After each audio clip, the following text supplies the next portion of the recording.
Okay, so a few weeks ago, I had a chance to watch Fantastic Four First Steps, and I genuinely enjoyed this movie a lot. One of my favorite things about it is the ray gun gothic aesthetic, which I swear is a real term. It was something like I was doing some Ow. What the hell? Oh, what is it? Sorry, just I thought a bug was biting me. I just found a bit of plastic in my knee. That's weird. Anyways, um I was doing some research into like different punk aesthetics just to like for a character design, and I found ray gun gothic. I think it was like ray gun punk is how I first heard it or something. I was like, what is that? And it's this very kind of Flash Gordon-y sort of aesthetic. Like it's like you kind of know it when you see it. I just number one didn't know the actual term, and number two, ray gun gothic. Like that just sounds so dictatorial. Anyways, sorry, but it is a really cool aesthetic that this film has, and I think it gives the film a lot of color and a lot of personality. Like the look, it feels like a combination of Flash Gordon, like I said, but also something like the Barbie movie. And compared to a lot of other MCU films, I think really gives it its own identity. And that to me is one of my favorite aspects of this movie is it feels like it has its own identity and doesn't just feel like another MCU movie. It's in its own completely different reality, which is why none of the other movies have referenced the Fantastic Four. The Earth they're on is numbered 828, which, as they reveal at the end credits, is a reference to Jack Kirby's birthday, and I think that's a really nice, sweet detail. It really lets the film breathe without forcing continuity, without having to set up other stuff. And yes, like there's a mid-credit scene that introduces Doctor Doom, but even then, even though we know he's going to be in Doomsday, that just kind of feels like the next evolution of a Fantastic Four movie, not necessarily, oh man, we got to tie it into everything else. And it also allows the characters to be themselves and not just have to be quip merchants every few moments, or have Reed Richards just be kind of another version of Tony Stark. Like, I like Ant-Man, but the first Ant-Man movie, to me, really felt a lot like Iron Man with a different set of paint. Doctor Strange, in particular, like, just in terms of the story, how the character was written, felt a lot like Tony Stark with a different coat of paint. Reed Richards feels like a completely different person. So does Ben Grimm. So do Sue and Johnny Storm. The main conflict of the movie is, I guess, full spoilers from this point on, or I kind of should have said that at the start. I'll probably put it in the description. 5, 4, 3, 2, 1, spoilers live. The main conflict of the movie, which you probably already know, is Galactus. Galactus is coming to devour the world with a bit of a wrinkle. He makes the Fantastic Four a deal. I will leave your planet alone if you give me your son, because Sue is pregnant for the first chunk of the film, and then partway through she gives birth to Franklin Richards.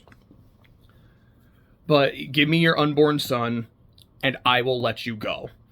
And they understandably refuse the offer, but doing so puts the rest of the world at risk.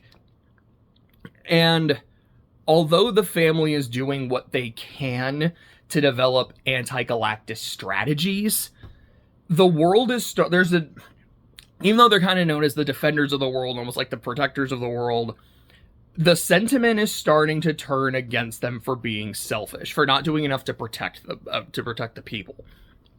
And even in the back of their minds, as much as Reed is like, no, I will never sacrifice my son, he understands it's an option I'm never going to take.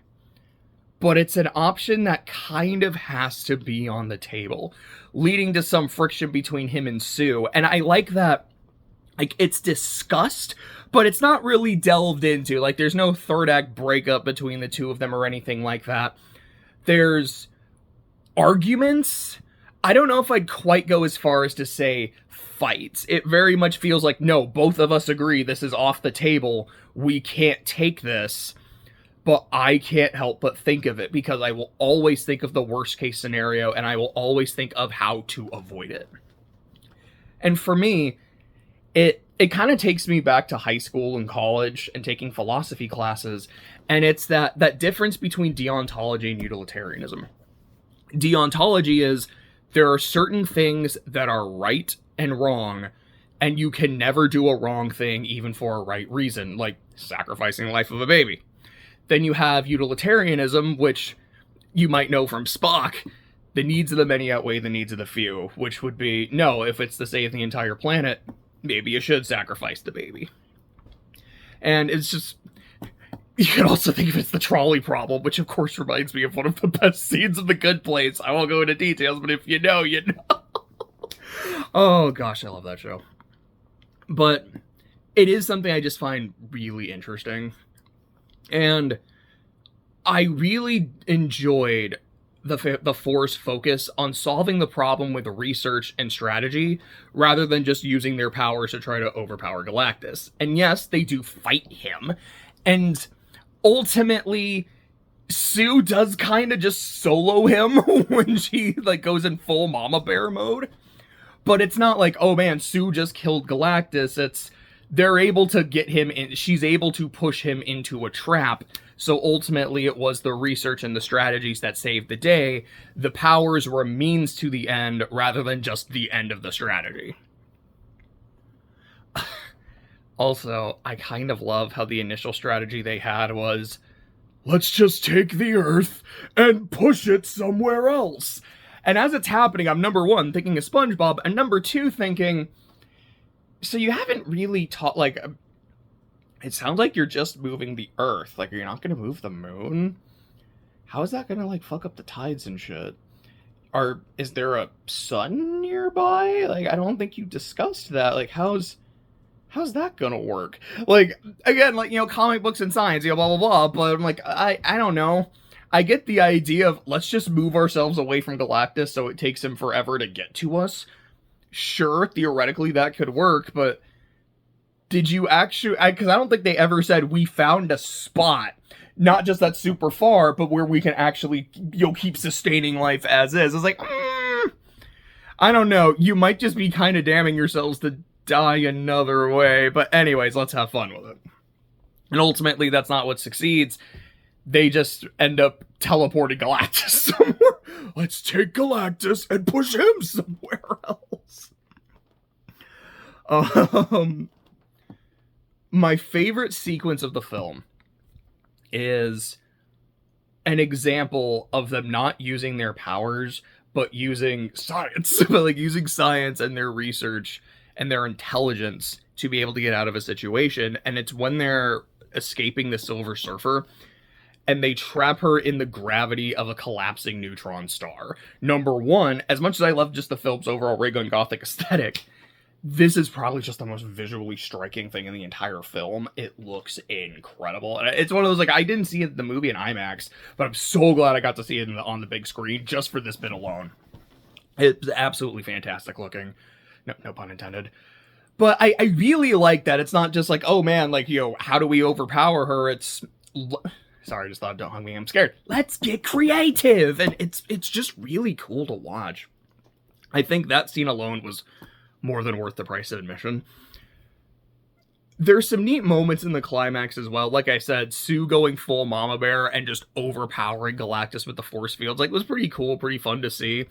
There's this one bit where I think the thing, like, hits Galactus with, like, a truck, or he hits him with something, and Galactus catches it and just casually flicks his arm and then sends Ben into space, and then, you know, Johnny has to go and save him.